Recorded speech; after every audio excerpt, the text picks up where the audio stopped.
with rushed footsteps and muffled screams echoing through the hallways of a large, isolated family home. 12-year-old Daniel Bever makes the following, now infamous and highly distressing phone call to 911. Broken Arrow 911. Hello?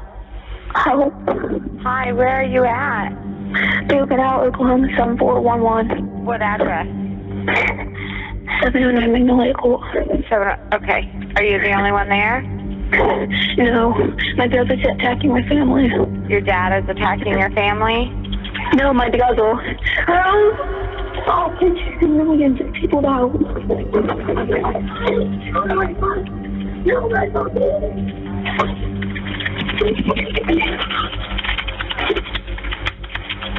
Are you there?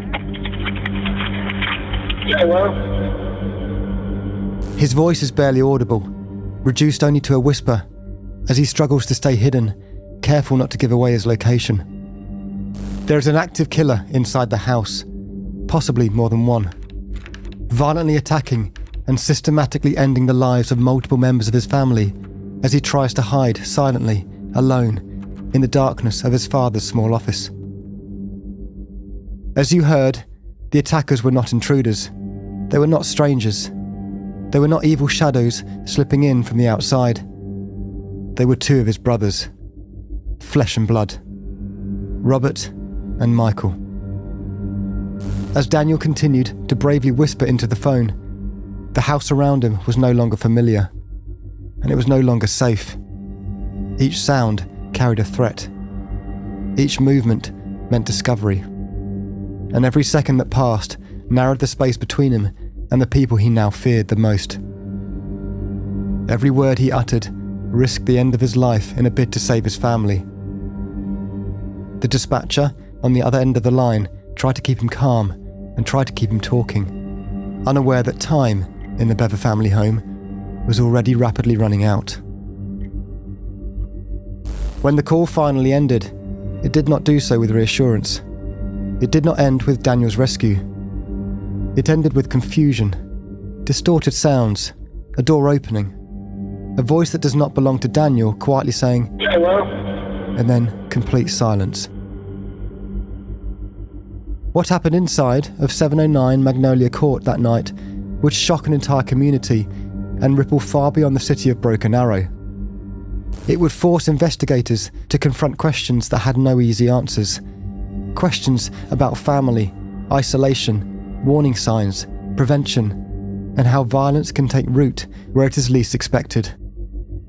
As the investigation unfolded, one truth soon became impossible to ignore. The most terrifying crimes are not always committed by monsters lurking in the dark, but in plain sight by those already living under the same roof. Two teenage boys, obsessed with school shooters and mass murderers, had acted on their most sinister desires, turning obsession into action, fantasy into bloodshed, and their own family into victims. The screams faded, the sirens came and went, but long after the scene was cleaned and the house fell silent, one question still lingered.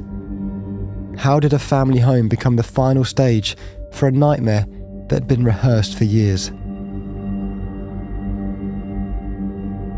Why did Robert and Michael Bever develop a worldview in which extreme violence felt justified or completely necessary?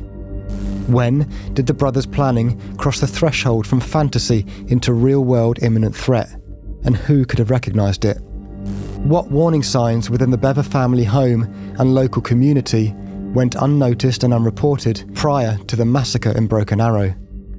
And how did isolation, secrecy, manipulation and control within the Bever family dynamic contribute to the brothers' decision and ability to lash out in the most unbelievably brutal of ways?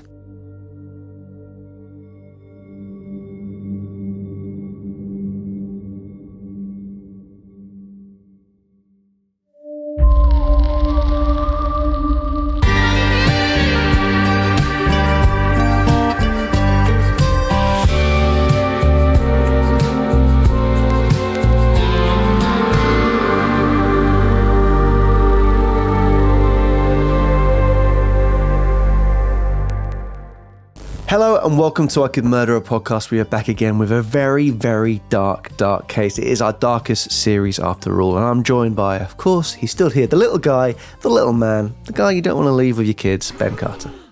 Oh, little guy, little man, and the guy that you don't want to leave with your kids. Good morning. Because you're so small, you wouldn't be able to, they'll overpower you.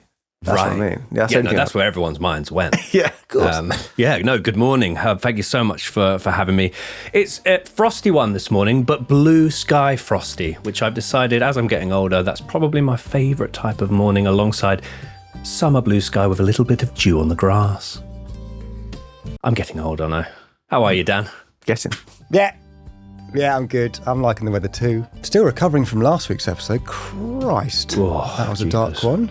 And I've heard this one gets even worse. So thanks very much for inviting me along to this. Yeah. The darkest series ever, already kind of rethinking that idea. Next week's episode, possibly the worst ever. So stay tuned for that. And I've got a question to ask you boys, but I won't ask it till the end of the episode. But it could be interesting. Very, very interesting. Well, without further ado, Ben, what is today's case? So today we are here to discuss the Broken Arrow murders, also referred to as the Bever family massacre, and the brothers from hell. Always get kind of Cain and Undertaker. They were the brothers of destruction, weren't they? Yeah, I think, yeah. Yeah. These are worse than Cain and Undertaker. Yeah. Paul Bearer is not in this episode whatsoever. No.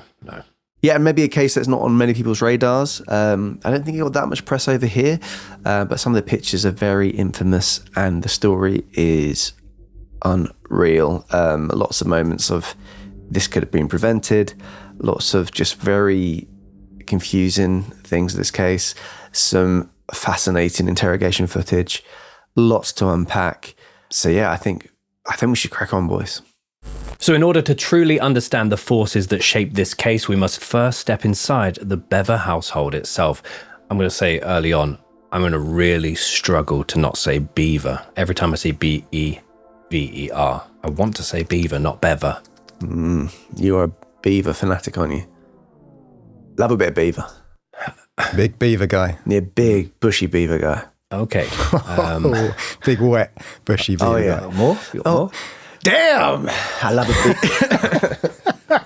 Because of the beavers, mate. Damn. But yeah, fascinating family dynamic. Lots going on. Very, very strange relationships between different family members. So in order to fully understand the case, we've got to have a look at the family itself.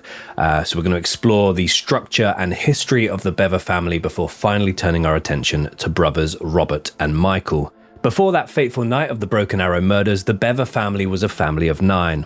There are now just 4 of them. 2 surviving sisters and 2 brothers, with the 2 brothers confined to prison for the rest of their lives. So let's begin with the parents. 52-year-old David and 44-year-old April Bever were the heads at the centre of a very tightly controlled household which sat on the southern outskirts of the city of Broken Arrow, Oklahoma. Their house itself, which we'll get onto, not far away from the Arkansas River. With their 8-year age gap in mind, the couple got married when David was 23 and April was just 15 years old. The pair would go on to have 7 children together over the next 2 decades, 3 girls and 4 boys. And they would keep all of their children held on extremely tight reins. David, the father, worked as a technical consultant for Hewlett Packard. Computers, isn't it? Yeah, it is, mate. HP, yeah. HP boy. Sponsor for Spurs at one point, maybe. HP sauce. Brown. Daddy's sauce. But yeah, Hewlett Packard, David was a big technical consultant for many, many years. He was described as an intelligent, successful man who was very much the dominant authority figure within the family home, enforcing a strong belief system that was built on religion, obedience, discipline, and almost complete isolation. Yeah, the isolation is a big point of this case, and we've not really covered a family dynamic quite like it before. The family lived largely cut off from the outside world on their 2,652 square foot detached property, with homeschooling replacing traditional education and strict boundaries. And these boundaries included forbidding any of their 7 children to interact with their neighbours. Very, very limited. If they approach you, don't speak to them, don't engage with them, certainly don't go and play with other children in the neighbourhood. So basically from this, they wanted to limit any kind of external influence on their children.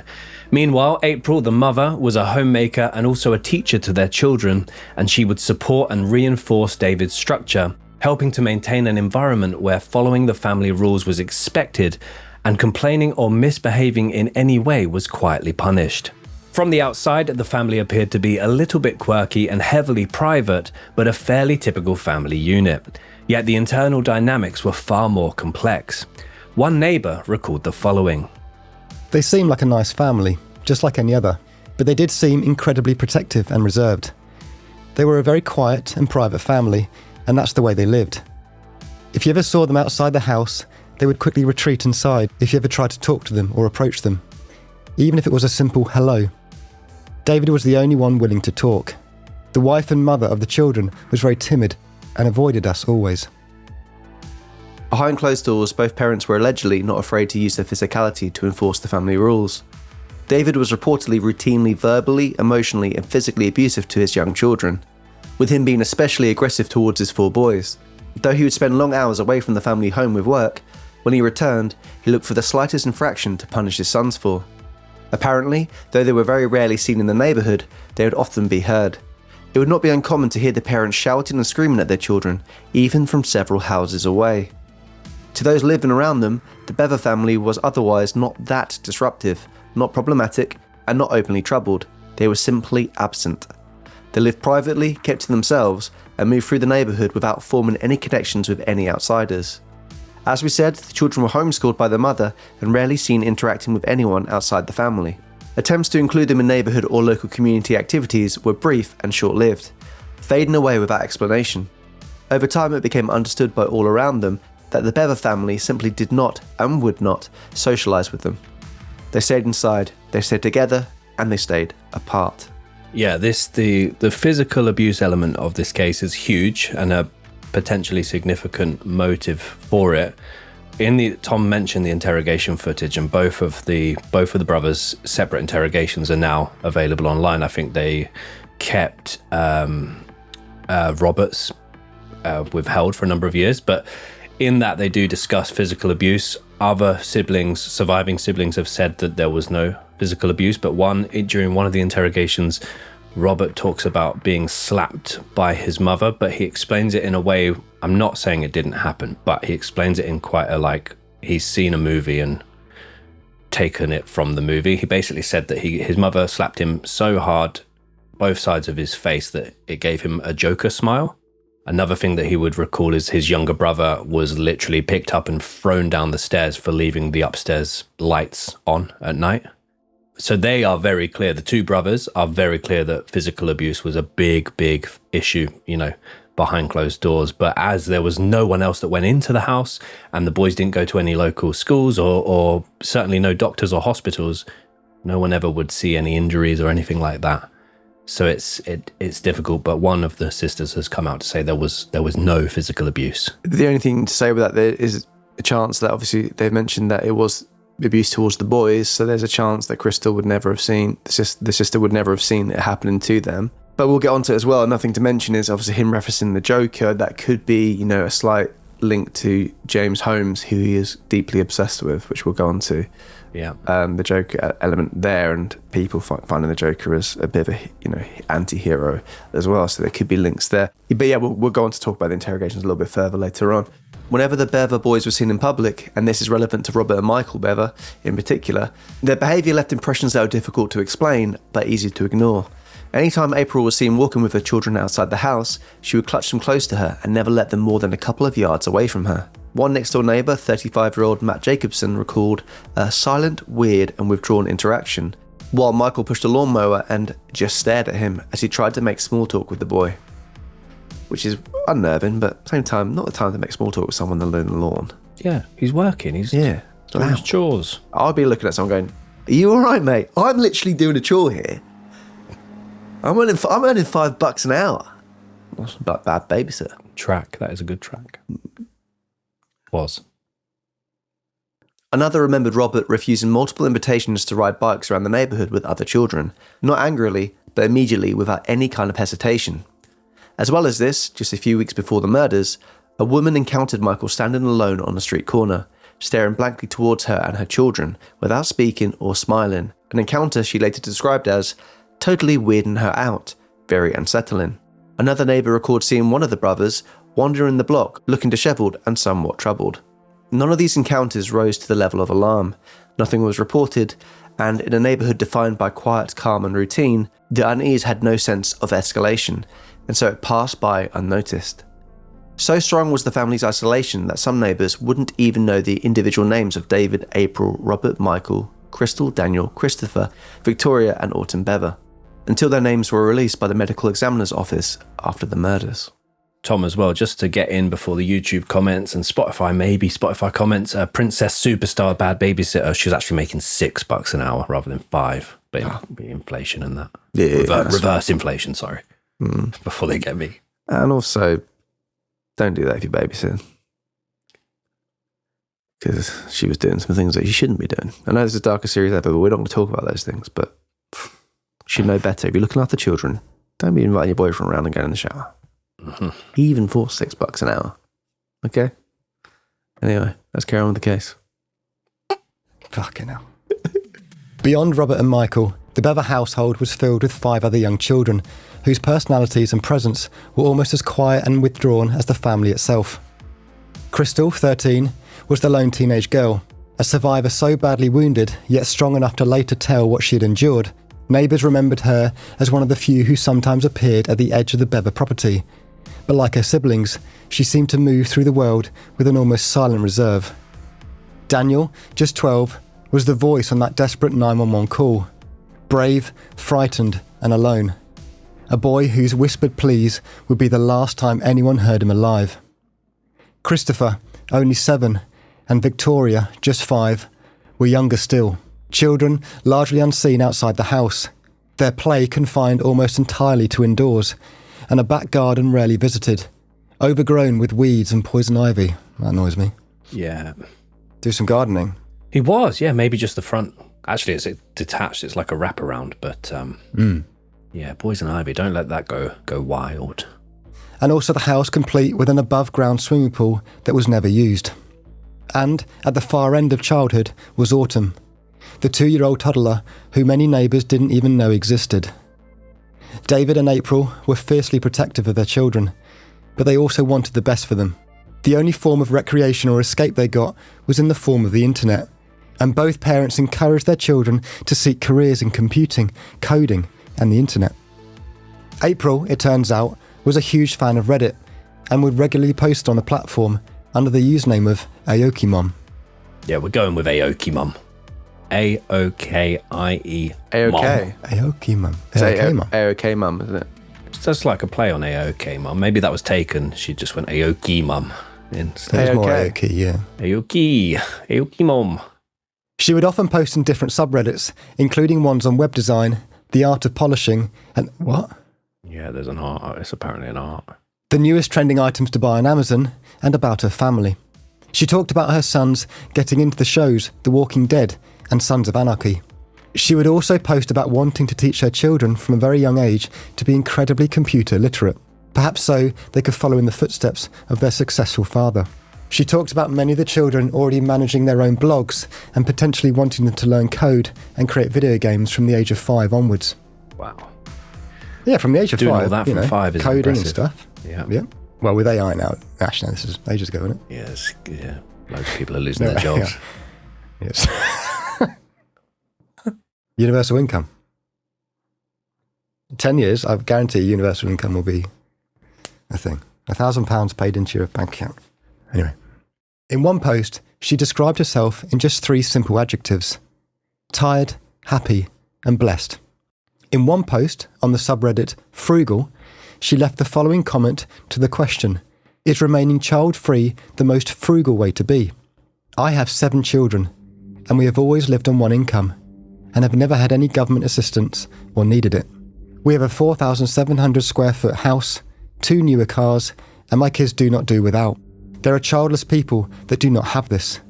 Life is about making good job or income choices, and then making the best money choices based on your income. I would never give up having any of my children so I could have more money. They are amazing people, and the world will benefit by having them in it. And nothing I could buy or invest could compare to giving a person a chance to have a life.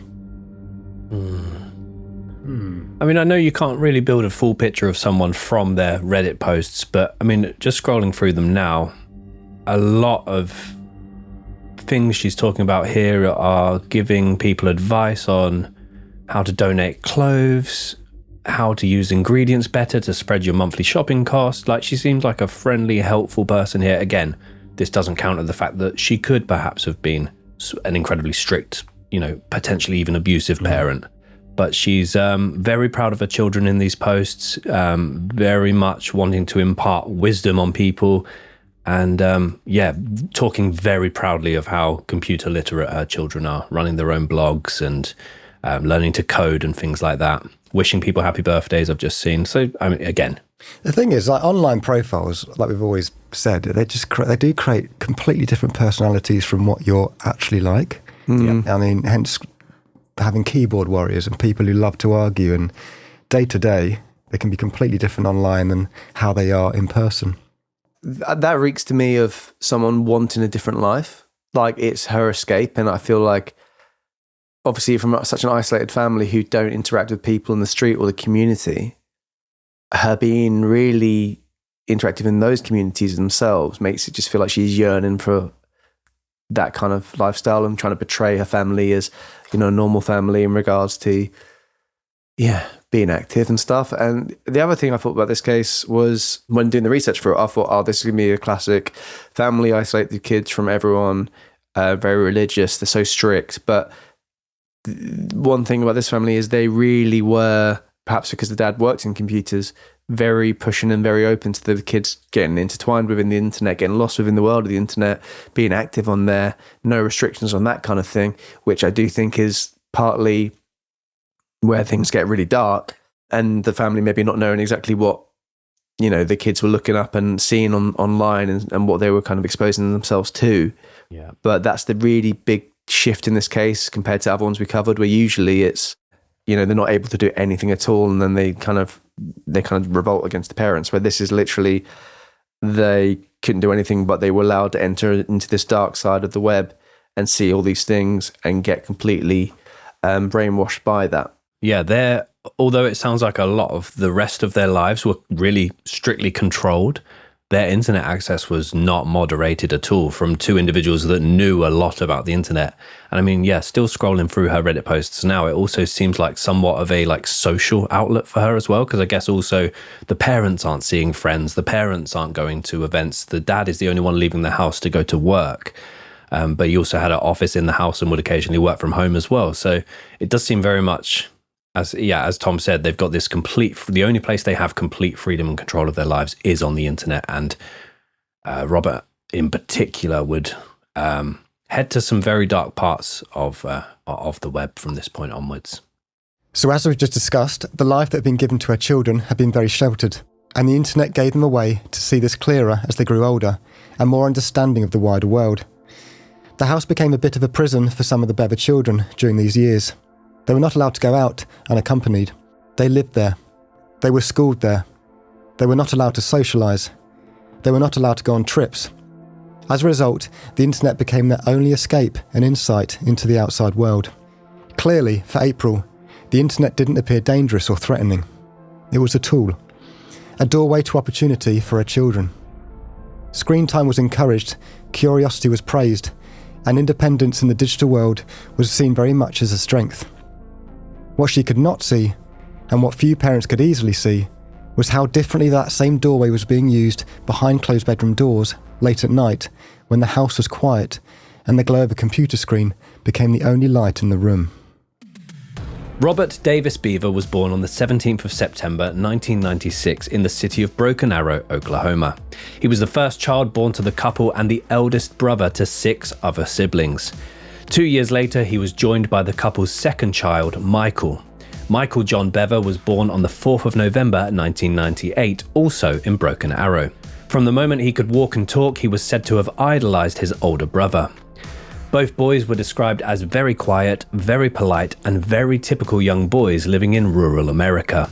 It is difficult to discuss any problematic issues or concerns during their early years, as very little of their childhood was visible to or recorded by the outside world. The boys enjoyed playing video games, watching TV together, and spending a great deal of time on the internet. They would spend almost every waking minute together and very rarely disagree or fall out. It is widely believed that Michael adored his older brother so much that he would literally have done anything for him. And yeah, you'll very much see this come to play, as the timeline progresses. As he reached his teenage years, and perhaps encouraged by his parents, Robert decided that he wanted to become a famous YouTuber. Using his bedroom, a laptop, a webcam, as well as a small digital camera, he created the first of a series of channels on YouTube using the name Cult Empire Official. C-O-L-T, like a Colt revolver, I guess. Colt revolver? Cult. It's not cult, Colt. Yeah, Cult Empire Official. The channel, which has since amassed more than 400,000 views on its 4 published videos, predominantly shows Robert introducing himself as Cult Empire and talking directly to the camera. He awkwardly makes ad-lib jokes and references to YouTube's failings when he tries to upload video game playthroughs to his channel, and one of the other videos shows him and Michael, who he names Swifty B. So we've got Cult Empire and Swifty B making a short skit together. So this clip that we're going to play for you is the very first upload, where he innocently and excitedly talks about his plans for the channel, the filming of various skits, before making a joke that just doesn't make any sense and kind of sounds a bit sounds a bit Ben-ish. So we'll play that for you now. Salute. Hey everyone, it's me, Cult Empire. In case you didn't know, you found me by accident. Or you're expecting someone else. Yeah, why would you do that? Anyway, this is the second first ever update, which I think is a major improvement. I tried a news report theme last time. That's not very vloggy, is it? So I'm being a little more chillinated, writing stuff, scripting. I'm going to make my first skit soon. Can't show you a sneak preview or it would ruin it. It'll be like a minute long. It's going to be some good stuff. I think it's going to be hilarious. It's going to have a few props in it, which is the only delay. So, props for props. A non-profit organization. I don't know, I just came up with that. That would be weird if there actually was one. In his second video, he arrives with a new hairstyle and a sheet petition behind him which constantly moves whilst he is talking. He and Michael shared a bedroom, so it's possible that this was Michael's way of trying to get into the video without upsetting or distracting his brother. Alright, new vlog. I got my video uploading for my first Happy Wheels playthrough. Sadly, something happened, and at the last the game crashed, and so it might got a little slow. I have to cut out certain parts of it. There's just silence, hoping it would come back. It didn't, though. So I'm going to upload a part 2 sometime soon, hopefully with better video quality. Second of all, new hairstyle, check it. It's called a faux hawk, where I don't have to shave the rest of my head, but I still get mohawk. I hope it still looks like a faux hawk. I did it before. I still have my long hair. I just shaped it to look like a faux hawk. In the next couple days, I'm going to try to get an actual faux hawk. I did this before I started filming my playthrough of Happy Wheels. Thirdly, YouTube, can you not? I uploaded my first video of the Dark Forces playthrough for Cult Empire Classic, and there was like no audio, which completely ruined it. I had commentary, it was hilarious. It was 20 minutes of my life. So then I made another playthrough with no audio, just because, I had heard that a couple of other people had experienced the same thing. So yeah, from these clips, it's, I think, and a lot of the comments as well are talking about how ordinary and innocent and upbeat the boys seem. They both seem really happy. They both seem like they're having a good time making these videos. He seems genuinely like he wants to make it as a YouTuber at this point. And the really scary thing is to see the transition into what they would become. These videos were recorded and uploaded just 2.5 years before the murders would take place. Yeah, they do just seem they come across very normal within this, and it's not like things we've seen before with Elliot Roger or Randy Sterry even, where you can see there's something darker going on there. Obviously, we'll go on to talk about what the boys would later on record on these cameras and the purpose for that as well. But at this stage, you can't see any kind of red flags or anything to suggest something might be about to unfold. So during that 2.5-year period between those videos being uploaded and the night of the murders, something within Robert seemed to change drastically. It hasn't been pinpointed to one specific moment in particular, but his use of the internet certainly played a significant factor.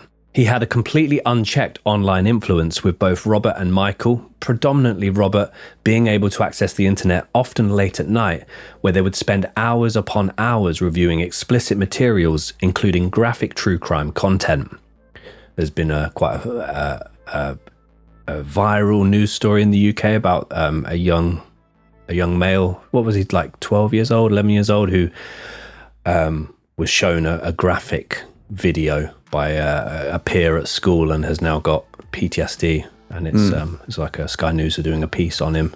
So yeah, this individual in the UK, he'd seen had been forced to view apparently one video, and that had a significant impact on him, whereas Robert and Michael now are spending hours upon hours going on gore sites, reading up on true crime incidents, serial killers, mass shooters, murderers, and becoming quite obsessed at this point. Yeah, really exposing themselves to that kind of world. So during that same period of time, Robert's parents allowed him to start working at Microtech Inc. religious call center, and he was working here as a call handler, but he did not interact with and wasn't particularly remembered by his peers. At around the same time, he would repeatedly hear his parents talk about Armageddon and the possibility of end times. This is one, although this is quite a unique case, this is one that we do hear a lot in terms of the families that have a particular religious view that they really impose on their children, as well as their apparent growing hatred for numerous people outside of the family home. The alleged physical abuse continued, and numerous conflicts started to occur when discussing Robert and Michael's lack of growing independence as they got older. They were still not allowed outside the house. Robert wasn't allowed to drive any of the family vehicles, and he and Michael were limited in terms of any freedom to decide their own future.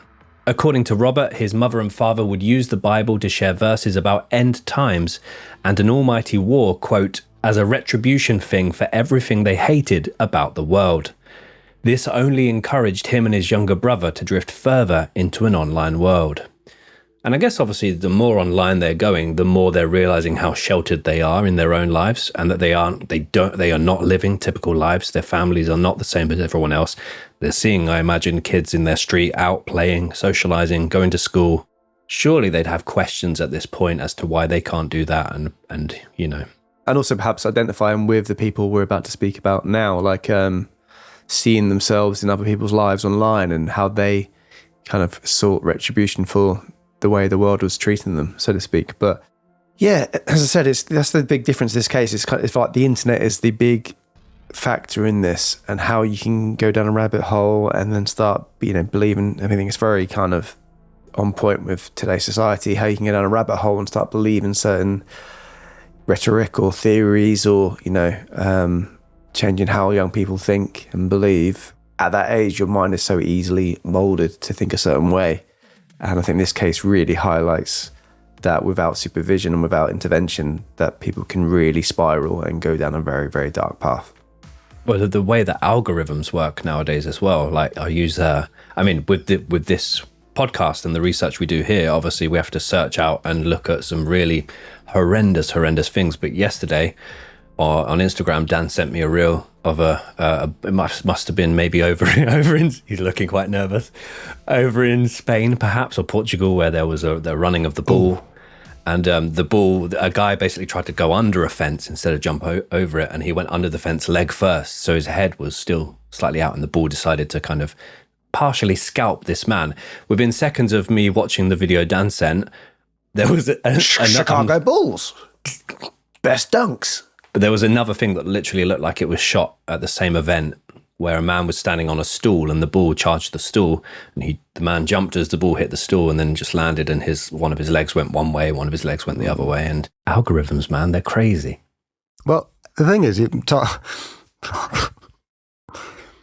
Tom, you raised such a good point about how children are so susceptible to this because their brains are still developing. But as Ben's just noted, even adults can be manipulated so heavily with these algorithms that it just shows how dangerous this form of communication is. 100%. And some adults' brains are still developing as well. Yep, and that's fine. That is fine. And I was just going to ask, do you boys feel, because sometimes my Instagram algorithm can get quite violent. I'm not looking for these things, but it can pop up. And then, you scroll a few times and you're hooked. Do you feel like you are desensitized to a lot of stuff nowadays online on Instagram, or do you, when you see these horrible things that pop up, are you still shook? Are you still shocked? Or do you think it's changing? I remember a case we've already covered, the 3 guys, 1 hammer case. And I remember seeing that as a kid at school. I must have been 12 or something like that, or maybe a little bit older than that, and watching that and literally feeling as if my soul was leaving my body, and it being like my innocence is gone after seeing this, and that having a really like profound, like deep impact on me.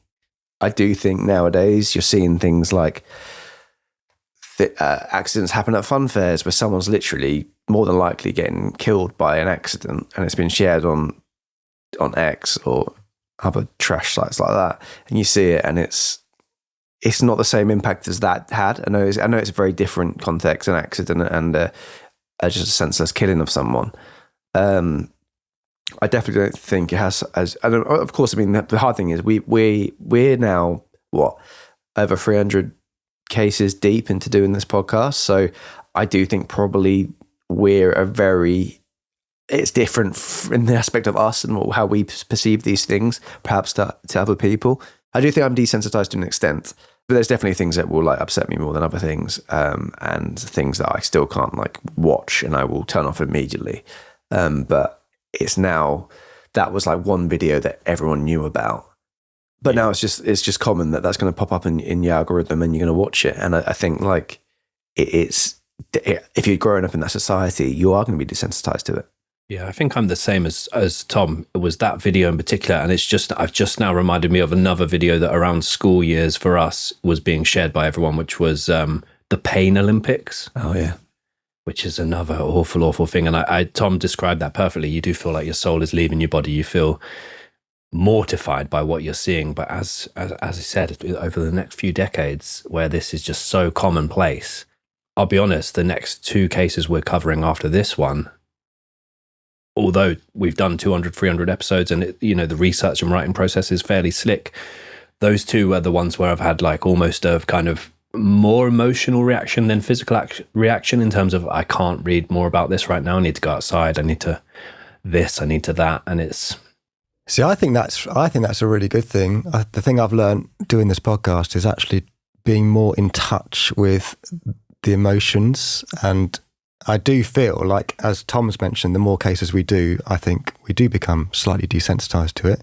But when the emotions do hit, and I mean, people know I can get quite emotional sometimes, but I think it's a really healthy thing to do. So if anybody feels like, rather than bottling up and being like, no, this is the norm, this is the new normal, I can just swipe past, I think it's much more healthier to be like, no, this makes me feel a certain way, and that's okay.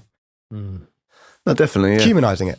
Yeah, 100%. Humanizing it, exactly. And I don't feel that is what was happening in this case for Robert and Michael. I don't, obviously, because they're so sheltered and they live in their own family's little world, their little bubble, they're seeing things like this happening. They're seeing what happens in the outside world, and they're focusing on all of these horrendous events that we're going to talk about. And that kind of leads into, there's 2 kind of key motivations for this case. Number 1 is the alleged abuse, similar in the kind of Menendez brothers case. And then number 2 is their desire for infamy, which they will obtain from discovering certain cases. I just remember another video that Ben shared before. Mr. Hands. Do you remember that one? Mr. Hands? I don't remember. That rings a bell. Which Ben? Yeah. Mr. Hands? Yeah, you shared that one before. I remember that. And I want to say out loud to everyone, if you get a link from Ben, don't open it. What is Mr. Hands? I think he sent that to me as well. I've never heard of it. What is Mr. Hands? I'm very sure it's the one where the guy gets fucked by a horse. Claw horse case. I've never fucking even seen that. That was going around at Village College Times as well. It's like, he died after that. Oh, yeah. That'd be one for people to Google. Googled it, yeah. Yeah, people can Google that. That's great. Mr. Hands. Why was he called Mr. Hands? Don't know. Anyway, it doesn't matter. You measure a horse in hands, don't you? Just an online alias. Don't go down that rabbit hole. For Robert and Michael, the internet did not remain a place of learning and career prospects for long. Now approaching 18 and 16 years old, it became a place of total immersion, a place of fixation, a place of discovery, a place of obsession, and a place of rehearsal. Robert in particular went far beyond casual curiosity. He dove deep into the darkest corners of online forums, videos, and archived materials centered around mass violence. He learnt about mass murderers, serial killers, spree killers, and school shooters. The 1999 Columbine High School massacre, the 2012 Aurora theatre shooting, Dylan Klebold, Eric Harris, James Holmes, they all became heroes to him. He saw the warped online legacy each of them had left behind, and he admired their infamy. Names, timelines, body counts, weapons used, planning and preparation, studied not as the tragedies that they absolutely were, but as case studies. And so, his own morbid blueprint started to form. Alongside these websites were gore sites and graphic videos, images designed to shock, yet instead they numbed Robert, desensitizing him to suffering, and slowly stripping violence of its human cost. He realised they had to share his newfound passion and his own horrifying belief system and plans with his younger brother. As we mentioned earlier on, there has been mentions of physical abuse from the father to the brothers. Crystal, the surviving daughter, she said that wasn't the case. There have been no clear mental health issues. Neither boy has since stated that there was. But can it be simply the fact that they were idolising these mass murderers and that's what driven them to do what they were going to do? Is that enough to kind of make this happen is the big question here. Because, you can see growing up and maybe not getting on with your parents, maybe not liking the religious rhetoric being said to you, maybe being isolated by them, not able to live a normal life. You can see why that would, you'd disagree with your parents with that. But is that enough to drive, what's about to happen? It's hard to say yes, that is. The boys having little to no life experience outside the house and them showing no signs of violence. It just kind of comes out of nowhere. And that's the really fascinating thing about this case. For the two teenage Bever boys, the internet did not just feed their new obsession, it enabled it. Through online retailers, forums, and darker corners of the internet, Robert was able to research, order, and stockpile weapons, tactical gear, and ammunition quietly, incrementally, piece by piece. All of it done from inside the same house where his younger siblings slept, played, and trusted them. The same house from where April posted to Reddit about how she believed she was nurturing creativity, ambition, and promise for their futures. It is believed that between late 2014 and mid-2015, using the money he earned at the religious call centre, Robert and Michael obtained a gun crossbow, hatchets, shin guards, bulletproof vests, neck protectors, protective helmets, Kevlar sleeves, hunting darts, surgical blades, almost a dozen knives, wireless body cams, black face masks, balaclavas, gloves, mobile phones, and laptops. The pair were also in the process of making strategically timed purchases of guns and ammunition. Robert had supposedly manipulated and encouraged his younger brother Michael to join him on a terrifying familicide, followed by a cross-country murderous rampage, drawing a younger brother who idolised him into a carefully imagined vision of grim notoriety. Their planning phase apparently began in the beginning of 2015. In Robert's mind, the murders of the family were only the first act, a necessary step to free themselves, further arm themselves, and disappear into a larger, bloodier campaign. After killing their parents and siblings, they would have a large amount of guns and ammunition delivered to their home.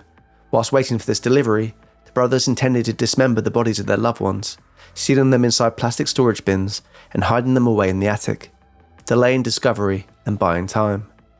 From here, they then planned to take the family vehicles and embark on a cross-country, murderous rampage. Yeah, that is terrifying. Absolutely terrible. And the other thing is, because of how sheltered they were, it's highly likely no one would have checked in on the family home if it had all gone to plan. Yeah, exactly, yeah. Another thing to mention here is, and this is what I mentioned in the intro about the moments which could have changed the whole angle of this case and perhaps even completely prevented anything from happening at all, was it was said that Crystal was asked if she wanted to join them, which she said, obviously said no, but she actually went on to tell April, the mum, about the plan. And apparently April's reaction was essentially, oh, that's just boys being boys. Wow. And they'd been made aware of knives being bought and things like that had been made aware. And boys being boys, I don't think he's planning to murder your whole family. And that being said, I mean, that's a clear moment of, okay, let's look at this as weapons in the house. They've got weapons and they've said they want to do this. So yeah, I think that's a moment when I learned that watching a documentary on this case, that for me was like April, from an online persona on Reddit and everything like that, comes across as a family person. There's some little moments where she's acting in certain ways, which I think, is quite alarming. The dad's behaviour towards the kids being abusive, picking on Michael when he had a stammer and basically slapping him around and saying not to speak if he's going to talk like that because he had a speech impediment. Just horrible psychological abuse. Obviously doesn't warrant what's about to occur, but it's not a straight case of they would grow up in a dream family home and then they just changed suddenly. There was a lot of things at play here as well.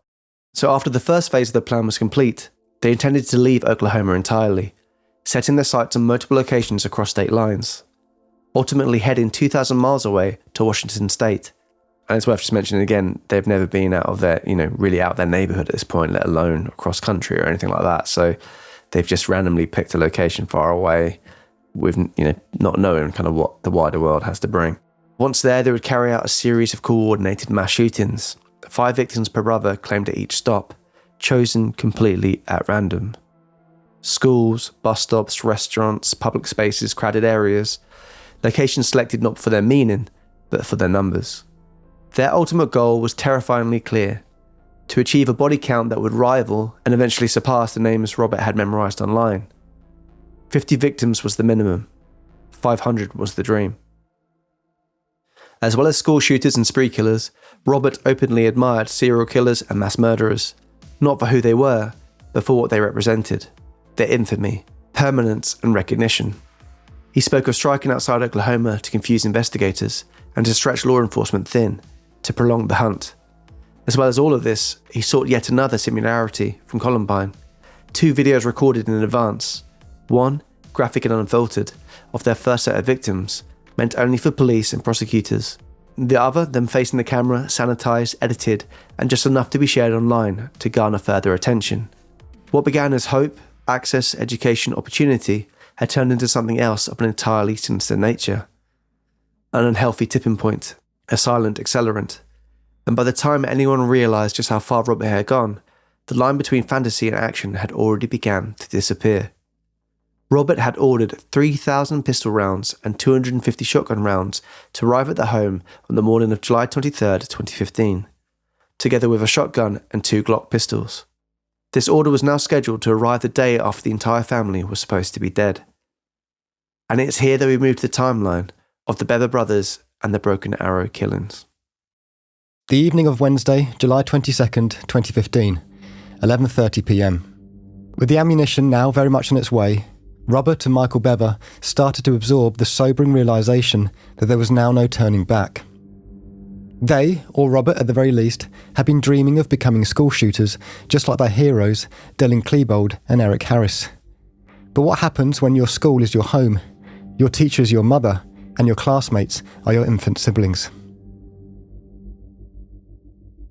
A sense of slight apprehension and nervousness may have been in the air. The boys had no idea what was beyond the outskirts of their home, let alone what was further away in the outside world. It didn't matter, as the world they were now living in was made up entirely of some sort of dark, evil fantasy. Inside 709 Magnolia Court in Broken Arrow that evening, the house was unusually quiet, but filled with routine activity from the family of 9. As the hours went by, baby Autumn was now fast asleep upstairs in her crib.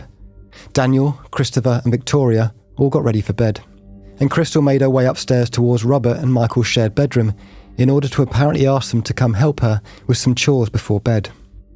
As 13-year-old Crystal opened up the door to Robert and Michael's bedroom, she stood completely frozen in shock and fear at what was there before her. She observed 2 of her older brothers standing in a trance-like state in front of their beds, which were uniformly covered in an array of knives and body armour, some of which they were in the process of trying on. The trio stood silently and stared at one another for a few seconds. Allegedly, before Crystal could even fathom what was going on or muster up any kind of dialogue for her brothers, Michael apparently asked, "Should we do it now?" with Robert sharply responding with yes. The brothers then asked Crystal to come closer and look what was on their computer before launching into an unbelievably ferocious attack. So you might question as to why Crystal would enter the room after seeing the boys dressed in the way they were. As I mentioned before, Crystal knew that they had weapons and had seen the weapons before, and it's been speculated that she's actually seen them dressed up in all the gear before. So even though perhaps it was shocking for her to see all of it together, the weapons outlaid and them dressed in that way, it wasn't enough for her to feel endangered herself. So she had going in, the boys, like her brothers would do, come look at this on the computer, and her coming in, rather than her running away. She trusted her brothers, obviously. She trusted her family, as anyone would. The pair stabbed Crystal multiple times in the chest and arms whilst trying to cover her mouth to silence her screams. She was briefly able to escape and flee the room, but the brothers dragged her back in. Robert then proceeded to slice open her throat, threw her to the ground, and left her bleeding to death on the bedroom floor. At this point, a commotion had been heard by some members of the family, but it's unclear exactly who heard what. Robert and Michael were about to head towards their parents' bedroom. The two individuals that had given them life had provided them with a home and had guided them through their education. But then 44-year-old April Bever entered the room upon hearing Crystal's muffled screams and a loud thud. Robert then launched an attack on their mother, forcing her to the ground in the hallway before repeatedly stabbing her. As she was fighting for her life, she asked Michael to call the police, which he pretended to agree to. April was then subjected to an even more sustained and brutal attack, eventually killed by severe blunt force trauma and more than 48 wounds to her head, neck, torso, and arms and legs. Whilst this was happening, 7-year-old Christopher came out to the hallway to see what was going on. He was stabbed once by Michael before he ran off screaming. Fucking hell. Yeah, I mean, all of this now is just absolutely horrifying, but one element of the case I didn't know about was that obviously it's Robert and Michael launching this attack. The element I was not aware of is Michael at various stages now will pretend to not be one of the perpetrators and will actually pretend to be one of the siblings in fear for his own life. So with his mum being killed in front of him, he's then like, oh yeah, I'll call the police, doesn't try and remove his brother from the attack, doesn't call the police, doesn't do this. And at various points now, Michael will run around the house trying to get his other siblings who are hiding and running for their lives to come out of hiding by saying, Robert's trying to get me too. And it's just, fuck, this is in the middle of the night. Most of them were already asleep. And it's, they're not running around the house with guns, something that might be quite instant. It's their knives. It's brutal.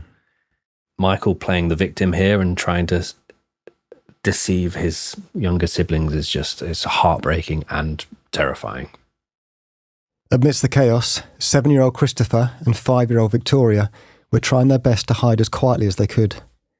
Christopher had already been stabbed and was bleeding. They didn't know which brother was responsible for hurting their family. It is believed that they were both attacked separately whilst trying to run away from the brothers after discovering a badly wounded Crystal during the minutes that the pair were murdering their mother. Together with 12-year-old Daniel, the siblings were running around different parts of the large house in complete darkness, looking for different places to hide. Each time they did manage to briefly hide, terrifyingly, Michael would pretend to cower, pleading in whispers for his younger siblings to come out or to let him in, to locked rooms, to hide with them as Robert was trying to hurt him. He pleaded, "Let me in, he's trying to get me." He would pretend that Robert was chasing him and that, just like them, he was in fear for his life too. As a result, Christopher Bever was discovered and attacked first, desperately trying to shield his little sister. The 7-year-old suffered 21 stab wounds to his back, chest, shoulder and lower leg, injuries that showed both his vulnerability and his desperate attempts to escape. Victoria Bever, just 5 years old, met a similarly tragic fate. She was stabbed 23 times, sustaining wounds to both sides of her neck, as well as her chest, back and upper arm. The pair would later bleed to death together inside a locked bathroom, a sign that they finally and bravely found a location that they would not allow Robert or Michael to enter.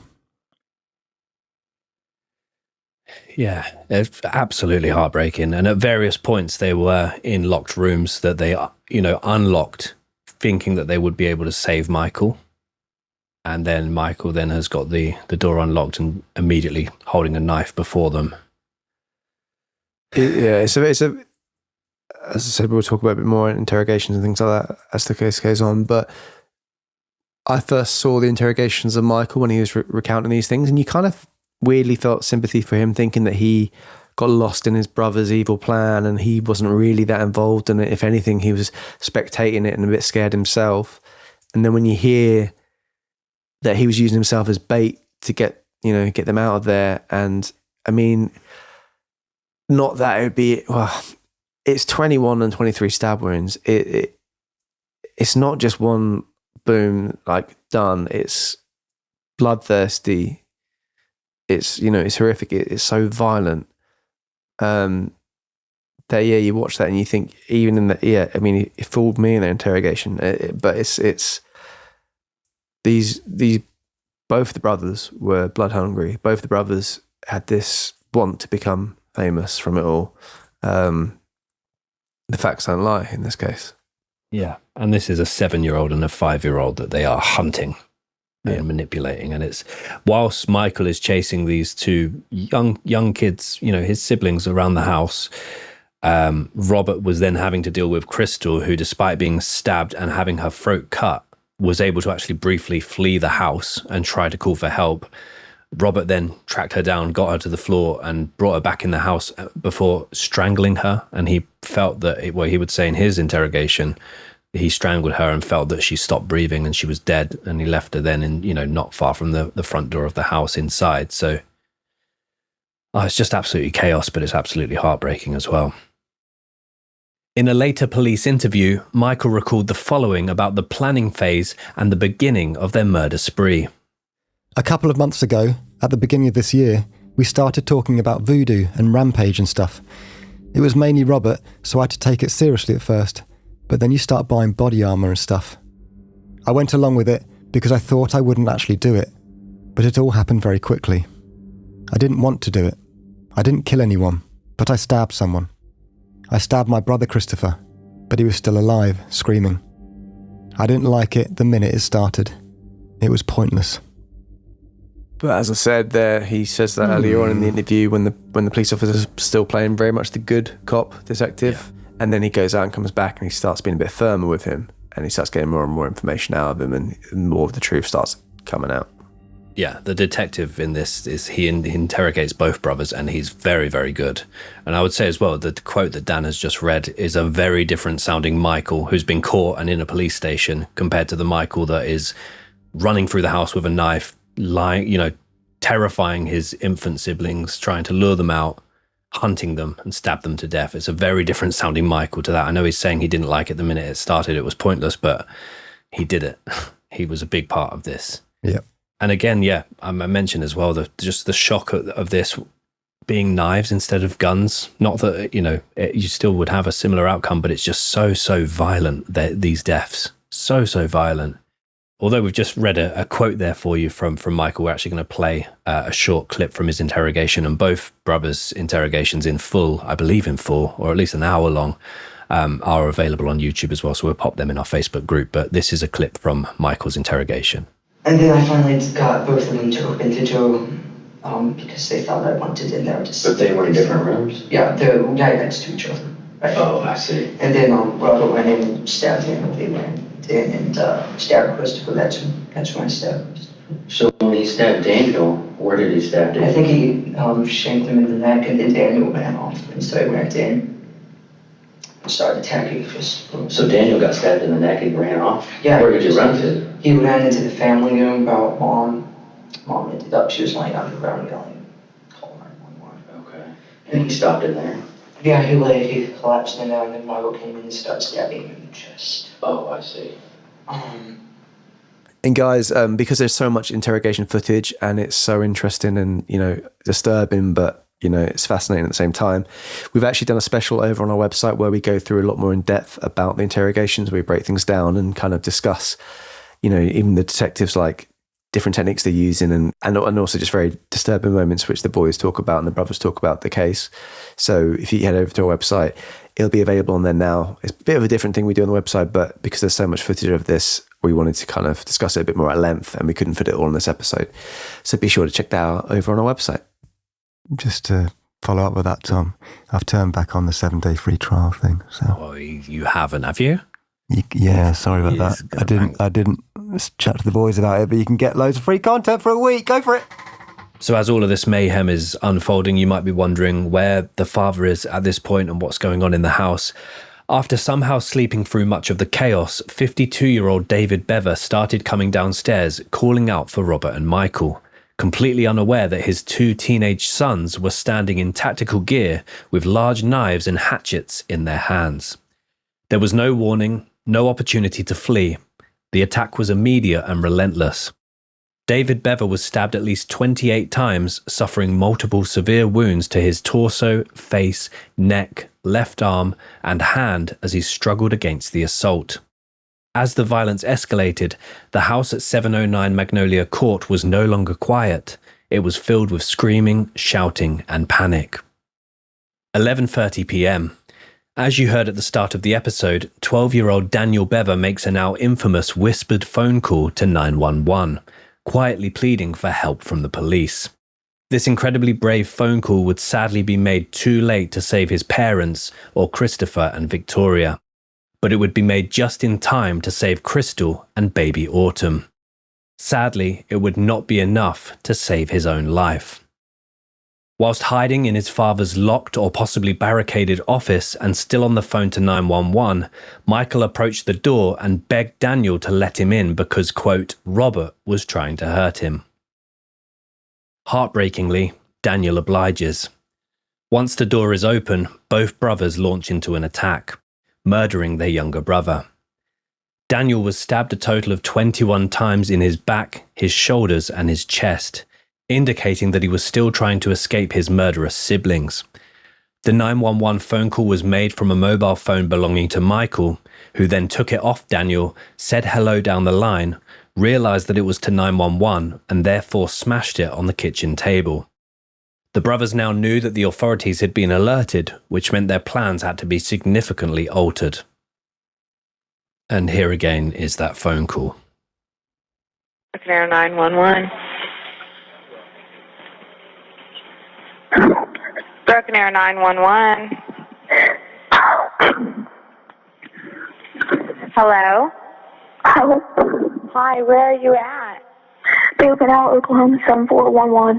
What address? 709 Magnolia Court. Okay. Are you the only one there? No, my brother's attacking my family. Your dad is attacking your family? No, my brother. He has an idea stealing me. Oh, millions of people down. Okay, who's attacking your family? What? Who's attacking your family? Yes. Who is it? Do they have...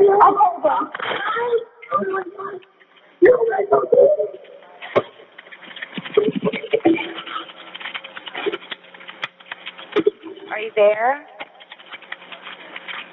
Hello? Hi, what's going on there? What's going on there? Hello? Hello?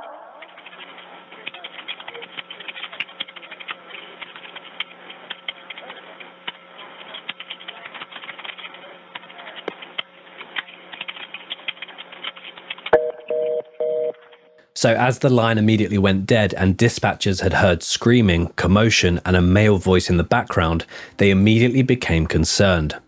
As a result, they quickly traced the call by searching the number. After a failed attempt to reach David Bever, the father, officers were subsequently dispatched to 709 Magnolia Court.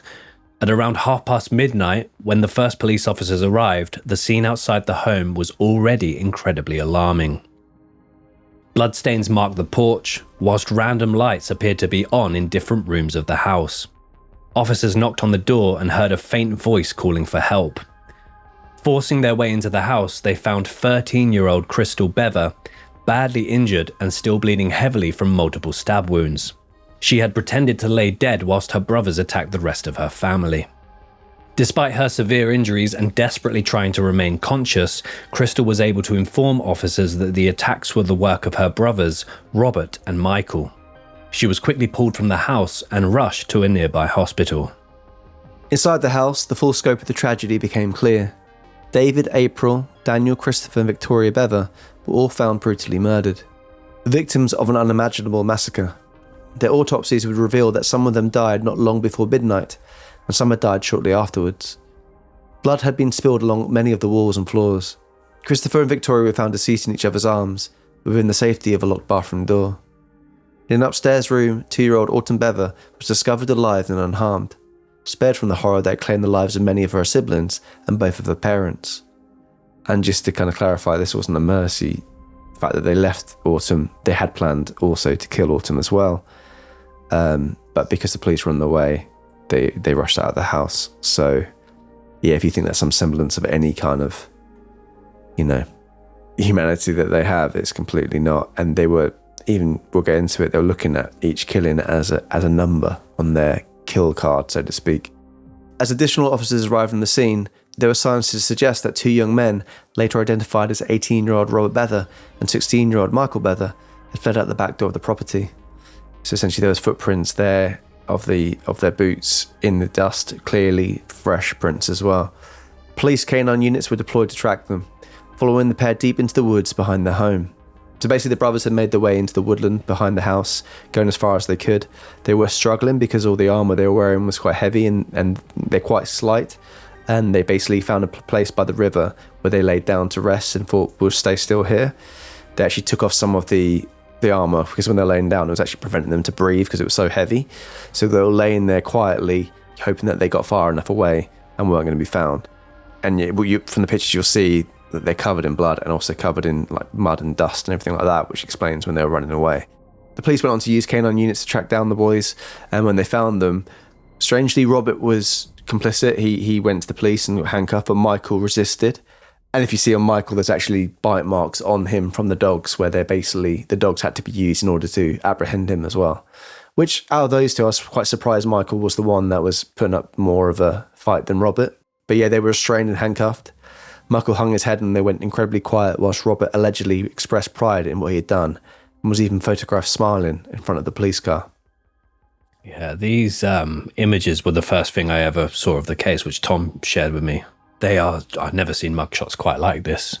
2 boys covered in mud and cuts and looking kind of happy and also vacant at the same time. They're really odd images. And it really reeks of Robert knowing that this image would be shared. And I kind of hate the fact that I shared it to you, knowing that that's what he wanted. He wanted this to be his infamous picture, the picture he used, when he would go down in such infamy. But so these would become a disturbing final image from a night that had destroyed an entire family. On why and how this could even happen in the first place, Michael Bever would state, Well, it's mainly 2 reasons, I think. Because Robert just says he, hates everyone and he thinks society is pointless. That he's surrounded by people he wants to kill. And he also wanted to, beat the kill amount of other famous people like Columbine and James Holmes. He said 5 at a time, like at gas stations and stuff, and it will all add up. As I mentioned earlier, we are going to break down these interrogations a lot more on that video we do on the site because, there's so many quotes from it, so many moments from it where, it's just absolutely shocking. It doesn't feel real. It's very disturbing, but there's so much footage of it and so much to break down. During their arrest, one of the brothers, believed to have been Robert, spontaneously uttered that the plans for the killings had been stored on a flash drive inside the home and in a journal in a lockbox under his bed. Police later retrieved the device during a second search of the house. Alongside the flash drive, investigators recovered computer equipment and video surveillance cameras positioned near where 3 of the victims' bodies had been found, leading authorities to believe the murders may have been recorded, but this has never been stated or publicly proven. The Bever brothers were charged with 5 counts of first-degree murder and 1 count of assault and battery with intent to kill. On the 25th of July 2015, authorities announced that Michael Bever would be charged as an adult. During his interrogation, he described the killings of his family, his parents and younger siblings, as if they were routine. He stated that he had been tasked with killing his father, David, his sister Crystal, and his brother Christopher, Investigators holding the brothers in separate rooms skillfully leveraged their conflicting statements against one another to uncover the full truth. So we've obviously praised the individuals that were responsible for the interrogations. The lead detective or the lead interrogator here was almost at the start. As Tom said, you kind of, with Michael's one in particular, you kind of almost feel a bit like, oh man, this brother's been completely manipulated by his older brother. But this detective basically behaves like a teenager himself. He's talking about like them buying all of this cool stuff, as in the weapons and the gear and everything like that. And then they talked about Michael when he took the phone off Daniel before he killed him and smashed the phone. The detective was like, oh man, now you have no phone. And he's like, yeah, no, man, I have no phone. So he's immediately building rapport here. That's exactly how teenagers talk though. Have you? I could maybe take a role. I don't know. A role? A roll around with teenagers though. Okay, no, I was a detective. Oh, okay. Detective. Yeah, thank you, Dan. But yeah, they immediately buy into him, relating to him. And I also find it really jarring to watch their interrogations, and we'll talk about it more in our video, but how they've never been outside the family home, but they were still able to very casually describe their experiences and talk to, Robert's one is a bit more jarring because you can tell he's really staring them in the eyes when he talks, and his body language is a bit unusual, but they're able to talk quite comfortably to these people given the shock and trauma of the situation and the fact they'd never been outside the family home. It's quite, Robert's still very much putting on a show, isn't he? Like he's knowing everything he says can be used as a quote, or he wants to appear that way. Where Michael, it's difficult with Michael because you can either think he's regretting it or he's just trying to get away with what they've done. So it is tricky. It's very jarring. Robert at one point he's listing off all this stuff that they bought online, and then he talks about the Kevlar sleeves and the gloves that they were wearing, and such a jarring moment of the interrogation where he's like, oh man, I'm so glad I put them on because when I was stabbing my mum, she was trying to bite my hands, and if I hadn't been wearing the gloves, man, she would have bit through these. And he's just like, completely degrading his own mother there at this point, saying, I'm glad I protected myself while I was bludgeoning and stabbing my mother to death.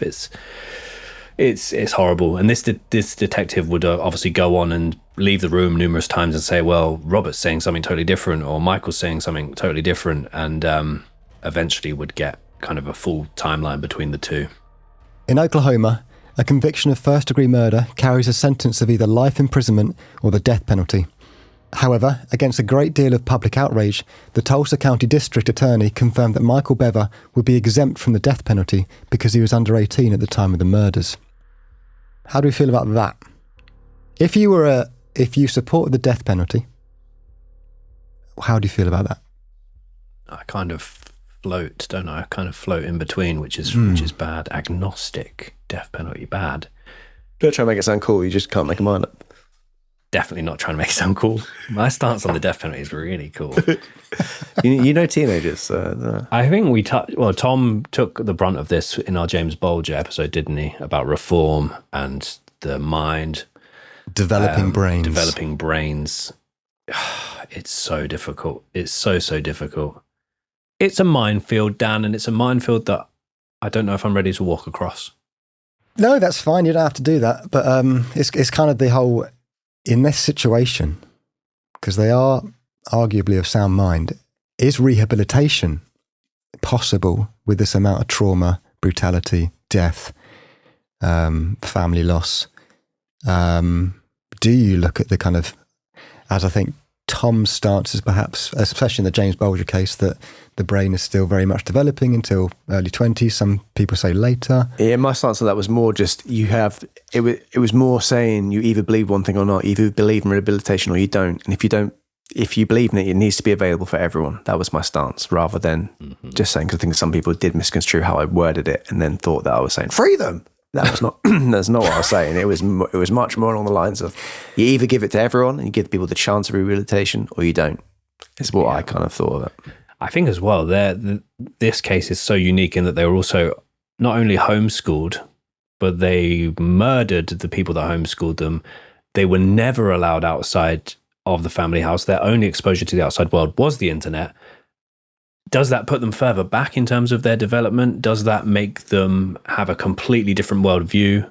I mean, I think, socially, I think it definitely, like, people say, was it street savvy or street smart? And they definitely wouldn't, they would lack all of those things. And I even think the interrogation, they're lacking some kind of just street smarts in terms of knowing how to deal with that situation. But yeah, it's such a tricky one, isn't it? Because if you believe in death penalties, I can understand. You go, oh, well, you believe in a different kind of way on it. If you believe in rehabilitation, you should, in my mind, it should be available to everyone in terms of if, certain ages and things like that. But yeah, it's such a hot potato in terms of a topic that... It is. Yeah. Harrowingly, neither brother ever expressed remorse for their actions.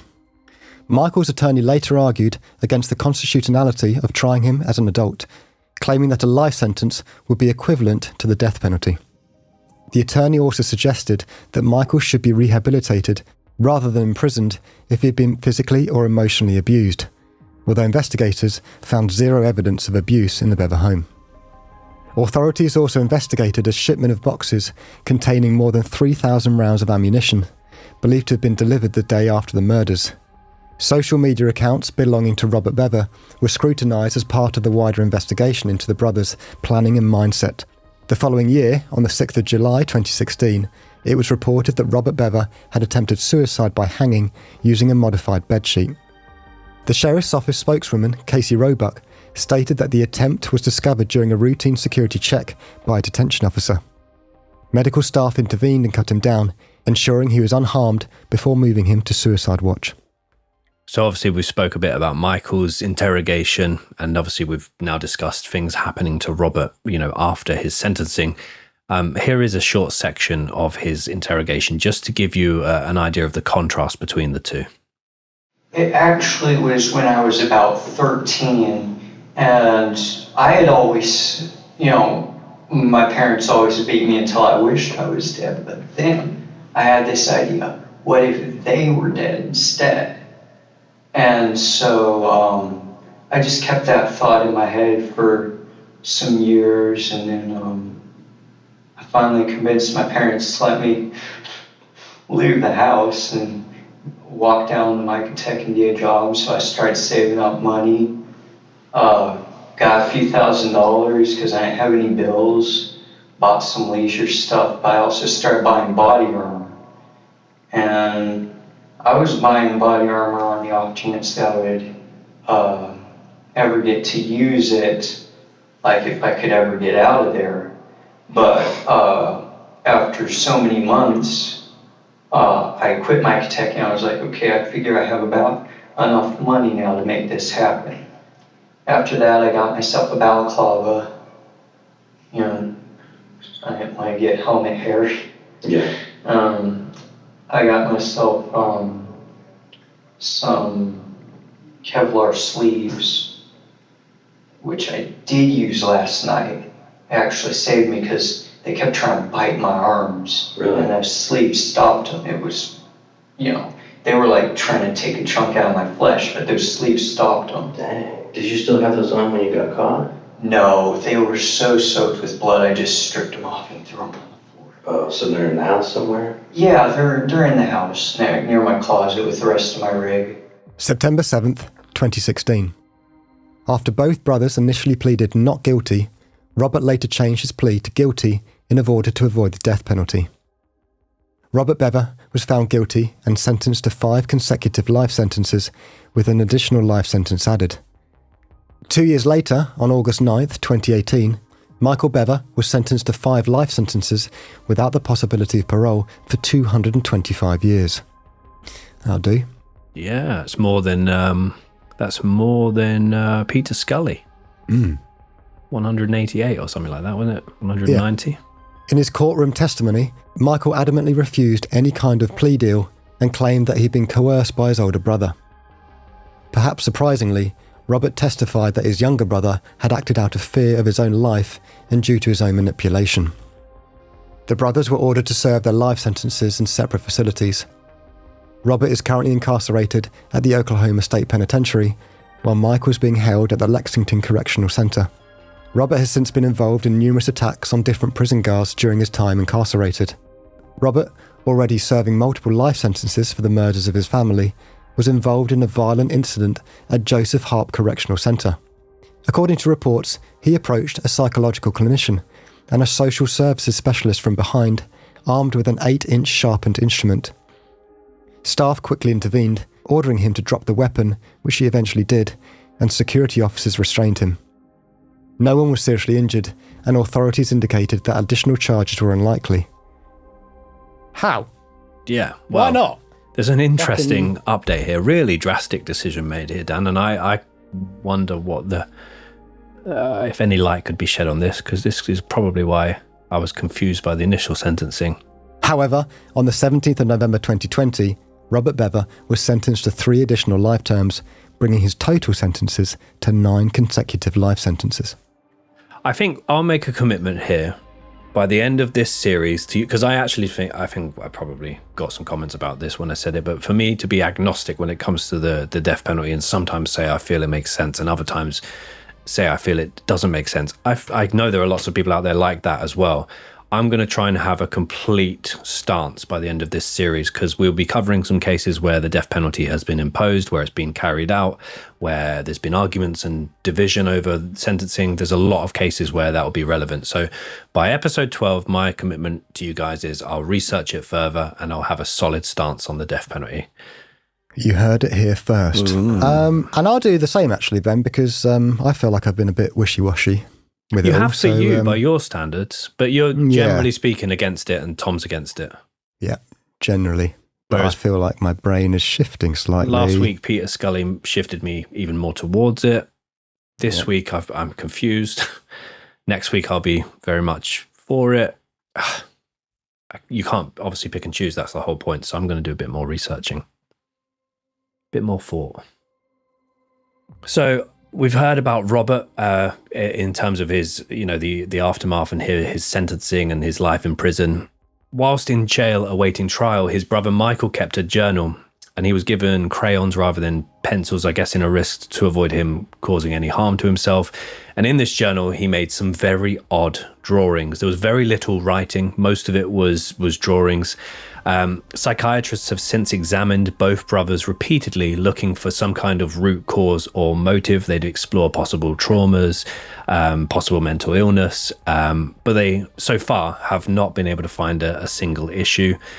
The main motive appears to be that they did it simply because they could, and that they were literally seeking infamy. They pointed out in the interrogation that neither brother had ever been to a school or ever been to see a doctor. They had no idea if they did or didn't have mental health conditions themselves. It's a really tricky one. I've seen other comments as well. So, you always find it where with whatever case we cover, someone has a controversial opinion, and people are now suggesting that, well, in life in prison for these boys is less of a prison than they were in that family house. And this is, I guess, if you believe more of the stories that these two young boys were, repeatedly physically, emotionally, mentally abused by these parents. It's a real tricky one. The thing is, I'm sure there is a lot of children, adults, and a whole range of people who are quite isolated, and you could even argue lonely or cut off, which I think is somewhat unhealthy to be that isolated, but doesn't necessarily mean they would turn to this. No. There will be other families completely isolated, homeschooling their children, very against, exposure or inclusion with other groups with different beliefs to them that don't go on to do this. You're absolutely right. It's a real tricky one. There is some small miracles in this case, which is after receiving life-saving treatment and surgery, multiple surgeries, 13-year-old Crystal Bever was able to survive and later make a full recovery. She would go on to attend the trials of both of her brothers. And she, as well as her 2-year-old sister, Autumn, were initially placed into the custody of the state before both being adopted into the same family. A real miracle Crystal was able to survive without Daniel making that phone call, bravely sacrificing himself. There's a chance that this would not have happened. I mean, he's the absolute hero of this case. Just an all-round incredibly sad one, which will very much be the theme of this series. In terms of the house itself, talked about it all the time. Google Street View. There are views of the house in, the only ones I could find when the house was still there, and we'll get on to why the house is not there anymore, was 2011 and 2008. And it is, again, given the context of the case, it is quite a spooky looking building. You can then explore kind of the house, how isolated it is behind all these trees. There's a woodland behind the house as well where the boys tried to escape. But local real estate agents reported that the house at 709 Magnolia Court lost significant value following the murders, burdened by the stigma of its infamously violent history. The bank was expected to sell the property for far less than what the family had owed on the mortgage at the time of the killings. People have said basically its appearance, its foreboding presence, combined with the shocking nature of the crimes, has led locals, including neighbours, to dub the house the Broken Arrow Amityville Horror House. The house's dark, looming roof dominated the front of the structure, giving it an almost menacing silhouette. And it does. We'll pop the street view up for you now. It looks very different to the rest of the houses in the street. And you can imagine being maybe one of the other families that says you don't go near the Bever family, don't go near the Bever children. You know, it's a spooky setting. In the months and years afterwards, it became a magnet for dark tourism, ghost hunters, urban legend seekers, teenagers, trespassers, and vandals that were all drawn to the home, treating it as a macabre destination for exploration. The Bever family house burned down in 2017, supposedly as the result of an anonymous arson attack. Everyone believes neighbours got sick of the tourists and someone randomly made the decision to burn it down. That's fair enough. Yeah. The location where the Bever family house once stood is now the Broken Arrow Reflection Park, a space created after the burnt down house was demolished, which is used for quiet reflection, meditation, and to honour the victims. I mean, it's a big space that it's replaced, but it's quite a nice looking place. I suppose it's hard to really say, but there's just so much darkness to this case. Definitely. I think, I thought the same. It looks really nicely and tastefully done. I think no one's going to want to live in a house with such a dark history. I think the only negative of someone burning it down is whether or not that's prevented Crystal and Autumn from getting any money from the house sale or anything like that. But I think, truly, there's so much. Obviously, we're only covering this case in one episode. There's so much to talk about this case, and we have to condense it slightly. But it's such a dark case, and as I said, we'll be talking about this further on the website as well. But I think if any case needs it, I think this case needs it more than anything. I think it's time to have a little bit of a decompression session. Oh, please. Please. Oh, please.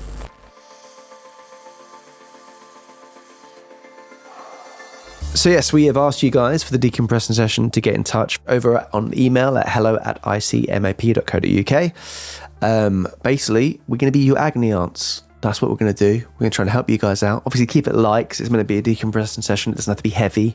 We don't want to be, dealing with dark things in the decompression session. So we've basically... a lot of people we can keep you anonymous as well. But this is from someone who's simply referred to himself as Quietly Fuming Paul. And basically, the subject matter of this agony aunt is loud chewing grounds for a formal complaint. I think this is going to be interesting because we do have one of the podcasters who is a very loud eater anyway. No. Mr. Producer Dan, if you've heard him eat a Golden Graham or an apple, then God have mercy on your soul. But Easter egg. He eats Easter eggs like sandwiches with both hands. He's fucking mental. Hey. Just a weird eater. Unique. Easier from Not the back. weird, unique. Okay, this is what Paul had to say. So it's, my partner eats crisps like they're being paid per decibel. It's not just the crunch, it's the breathing, the commitment, and the eye contact. I've tried subtle hints like turning the TV up and staring into the middle distance. They say I'm being dramatic and the crisps are meant to be loud. Am I unreasonable, or should this be discussed in couples counselling? Is loud eating a crime? If anything, Ben hates body noises and things like that. So we really do have the two polar opposites right now with producer Dan and Ben. Yeah. Well, can I just say though? Go on. I've listened and learned. No. I've listened and learned over the years that my excitable eating habits probably do need to be restrained, because there's been a couple of times, I think I messaged you years ago, Tom, where I was on a train eating an apple. Yeah. And it suddenly clocked like 3 minutes in that someone was just staring at me. And I must have been eating it so loud. So bad habit, to be fair. Probably you can keep it quiet. Funnily enough, like me and Katie often will get like a Monster Munch and then do like a really try and do the loudest crunch possible just on the first bite. But then it's not the whole time, every single griff you have it, but just one. But Ben, what do you think about this in terms of if Tara was eating loudly, would you confront her about it, or she's been confronted about it multiple times. Oh, that's serious. I'm fairly sure I have misophonia. I'm fairly sure. You can never find it. It's ringing. Where is it? It's quite funny. She totally gets that. That's the one thing. So it's crisps are usually up there, but it's also like one thing that she's incredibly good at is the loudest ketchup or mayonnaise bottle squirt ever, even when it's full up. I don't know how and I'm just like, oh, come on. Even that gets me. Aggressive squirt. An aggressive squirt gets me, yeah. So we've had that chat and she knows where I stand on that. The interesting bridge that we've arrived at is that one of her family members is worse than her. And every time I'm at a family dinner, she can tell I'm having a tough time sitting near that person because it's bad. Like it's like you can tell they're a loud eater, but you can tell they're enjoying their food as well. There's like a But you get on with a dad, don't you? It's not a dad. I've narrowed it down. Well, hopefully if they do listen, they wouldn't have got this far, and hopefully anyone that does listen this far doesn't know their family. So yeah, I would say it's try and make it fun, your complaint, but yeah, I really, it's why I don't really go to the cinema anymore, because I couldn't stand trying to enjoy a film whilst someone. So is there ways? How do you deal with it? Like, because obviously, if you're very sensitive to it, is it something like you just sit further away?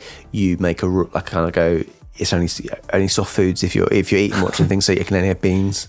No, it's really bad. Like I'm an absolute tyrant. I'm an absolute tyrant when it comes like that. So even like, I know she intentionally eats more quietly around me. I know that and I appreciate that. But even like the occasional loud bite will slip in during the process of a meal. And but then immediately be, I'm sorry. No, I just find it really, but I'm sure there are things I also do. Definitely, 100%. Definitely, if not more. Yeah.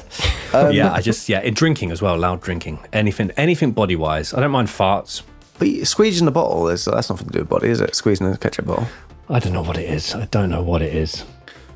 It's food related, I suppose, isn't it? But yeah. But what about this? This is the one that Katie pointed out to me, which I've never noticed I do, and I think most people probably do this, but is when you're eating using a fork, like biting the metal.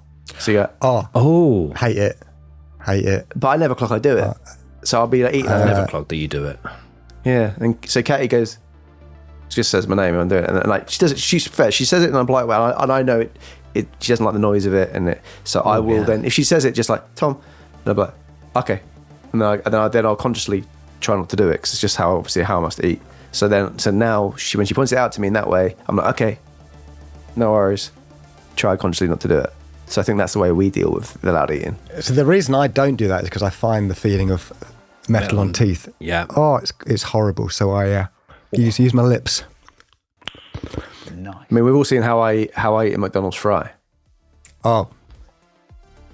Place it in the side of your mouth. Place it, and it goes like the finger. The ridge of the teeth, then all teeth go smash it down at the same time. Fascinating stuff. But yes, I hope that helps. I think it's just a quiet little. I feel less decompressed for some reason. I feel all on edge.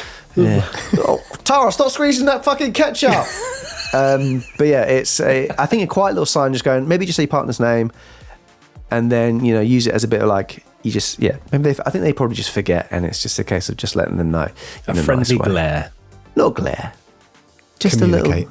Yeah, communication is always the key, isn't it? But yeah, so guys, if you have anything like Paul has, like just a light-hearted little thing you want us to discuss, or it can even be just our thoughts and opinions on something, let us know. Get in touch at hello@icmop.co.uk. We actually had the experts for that case, didn't we? A loud eater and a sensitive boy. Yeah, exactly, yeah. Sensitive old man and a loud eating fella. Yeah. Another thing in our little light-hearted kind of aperitif is our lookalikes. So I'll start us off. I'm going to go with the younger brother, Michael, and this is when he's a bit younger. This is not my bet. The other one that's better for Robert is I've gone for a young Luke Shaw, the footballer. Something about it, I don't know what it is, made me think of him. I don't know if it's not my best shout ever, but yeah, I'm going to go for that for Michael. Dan, who have you got? Have you got Robert? Yeah, something in the nose there, Tom. Maybe. Yeah, I've got again very loose one. It was Robert. So let me just paste it in here. It's DJ Qual for for Robert Bever. Where it's is just it? Something in the face shape down the bottom of the doc. In Road Trip, right? Oh, it's him, yeah. Yeah, it's Road Trip that's for Robert. Yeah, and that's the best I could do this week. Sorry. Benny, you got yours ready? I've sent them to you boys on WhatsApp. I've gone for Michael Bever, the younger brother. I've gone for Harry Melling, Dudley from Harry Potter. Yeah. Loads of other great roles. Great actor. Yeah, But just good the actor, eyes yeah. and the compressed nose. It works. Yeah, I think that one's good. Gone for him. And then for Robert Bever, staying in Hollywood, I've gone for a much more nervous Adam Scott. I also didn't realize, don't kill me because I haven't seen either show, but I didn't realize Severance and Succession were two separate shows. I need to watch both, obviously. But the different name not make you think that might be the case. yeah, but I felt like I was searching for Adam Scott, whichever one he isn't in out of those two. Is he not in Succession? He's in Severance, yeah. Yeah, so such an Adam Scott Succession, and just getting very confused. But yeah, I don't think the Robert Bever one's a great shout. It's just a sort of the other one is. I think I'll give you the other one. So Robert, I've gone for Clark Duke, aka Dwight Jr. from American Office. That is excellent. It's so good. Yeah, Robert's appearance has changed a lot since being placed in prison. He's gone from 3 stages in there. But yeah, that's my lookalike there. Guys, we do post these over on our stories as well. So if you're just listening to us here and you want to see lookalikes, they will be on our stories, and you can vote on who what you think is a good lookalike and what isn't. Be sure to get involved in there and follow us over on our socials. Well, before we wrap up, I've talked a couple of times already about how disturbing next week's episode is. So why not give you a little cryptic clue for it? Benjamin Carter's Cryptic Clues.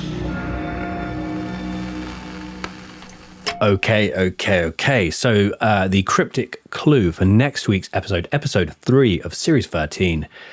That popular member of Jackass is playing centre-back. Oh. Yep. Yep.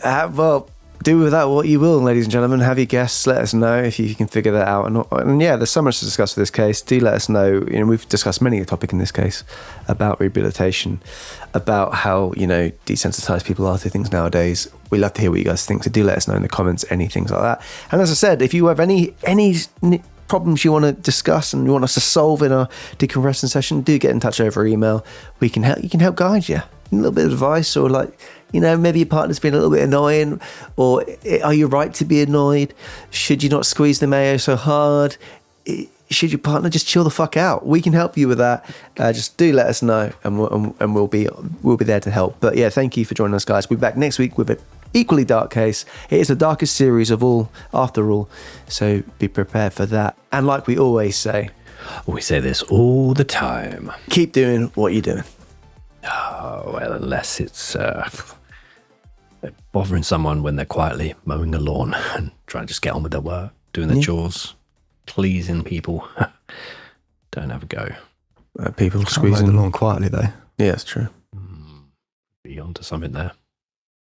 Silent lawnmower ink. Maybe if anyone can invent, or maybe buy sachets for your partner if they squeeze the tube too loud. Oh, that's worse. Okay, here we go. Well, we'll talk about this and we'll see you guys later. See you later, guys. Take care. See you in a little bit.